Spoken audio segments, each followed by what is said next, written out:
सारे जो वहां पर काम करते थे तो उनके लिए उनका बजट बहुत ही हैवी हो जाता था। लेकिन अगर 50 रुपए से किलोमीटर दूसरे के ये दो जड़वा भाई है। और शर्जील मेमर साहब, आप लियारी से हब रिवर जो मोचको कहलाता है वहां तक भी अगर इस सर्विस का आप आगाज करें, मैं समझता हूं ये गरीब आदमी के लिए एक बहुत बड़ा आसान इकदाम होगा। जनाब स्पीकर साहब, चूंकि मेरा हल्का लियारी है और शहीद बीबी हमेशा कहती थी कि लियारी मेरा दूसरा घर है, क्योंकि इस वक्त के इलेक्ट्रिक ने लियारी के लोगों की जिंदगी अजाब कर दी है। वहां पर जब भी उनसे मुलाकात होती है वो कहते हैं कि आप डिफॉल्टर हो, तो मैं कहता हूं सबसे डिफॉल्टर ये खुद हैं, क्योंकि लियारी वाले कभी डिफॉल्ट नहीं होते हैं। वो जब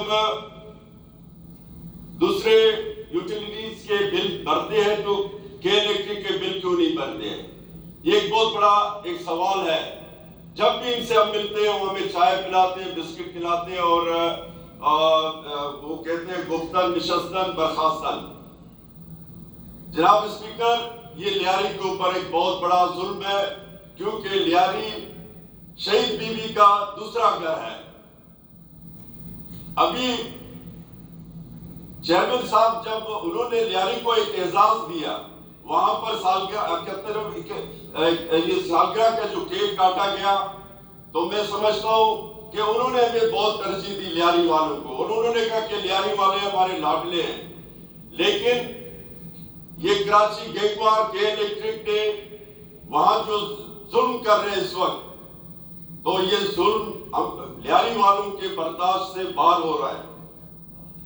और अभी कल का एक वाकया हुआ है वहां पर जनाब स्पीकर साहब, एक मजहबी शिकस्त कुर्दा जमात ने उनसे बर्दाश्त नहीं हुआ कि जब चेयरमैन बिलावल भुट्टो जरदारी साहब का जलसा देख के उनके दिल बैठ गए, घबरा गए वो लोग।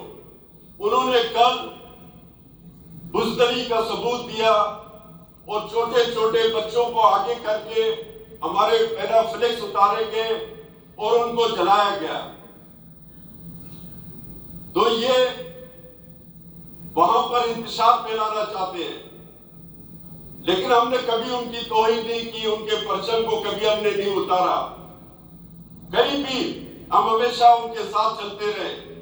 लेकिन ये कौन सी इन्होंने एक इंतहा पसंदी इख्तियार की, उनसे ये बर्दाश्त नहीं हुआ, क्योंकि चेयरमैन बिलावल भुट्टो जरदारी जब